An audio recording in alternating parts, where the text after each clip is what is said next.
राजधानी लखनऊ के कांग्रेस मुख्यालय पर प्रयागराज के करचना ब्लॉक से समाजवादी पार्टी के पूर्व विधायक व समाजवादी पार्टी के पूर्व मंत्री उज्ज्वल रमण सिंह ने आज कांग्रेस मुख्यालय में पार्टी की सदस्यता ली। लोकसभा चुनाव से ठीक पहले यह समाजवादी पार्टी के लिए बड़ा झटका है। इस दौरान प्रदेश अध्यक्ष अजय राय, आराधना मोना शुक्ला, यूपी प्रभारी अविनाश पांडे भी पार्टी ऑफिस में मौजूद रहे।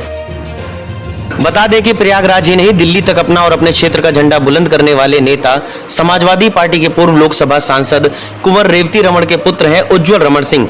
रेवती रमण समाजवादी पार्टी की स्थापना से ही जुड़े हुए हैं।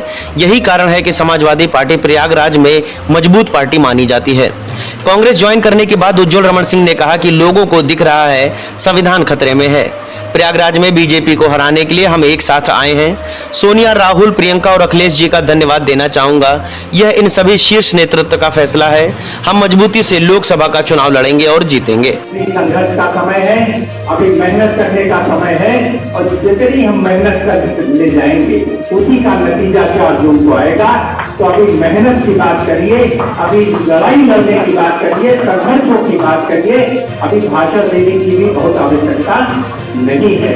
अभी आवश्यकता है काम करने की। और जो बहादुर साथी आज हमारे साथ आए हैं, निसंदेह मैं कहना चाहता हूं, उन्होंने बहादुरी से पिछले 50 सालों में बाबूजी के कुंवर रेवती रमण सिंह जी के राजनीतिक सफर के हर मुकाम पर उन्होंने साथ दिया है, सहयोग दिया है और आशीर्वाद दिया है।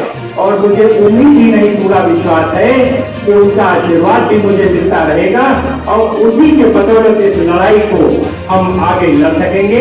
और इसी के साथ मैं कांग्रेस पार्टी के सभी वरिष्ठ नेताओं का अंत में आभार, आपको बहुत बहुत धन्यवाद कि आपने मुझे इस लायक समझा कि इस लड़ाई का नेतृत्व मैं कर सकूं। बहुत बहुत आभार।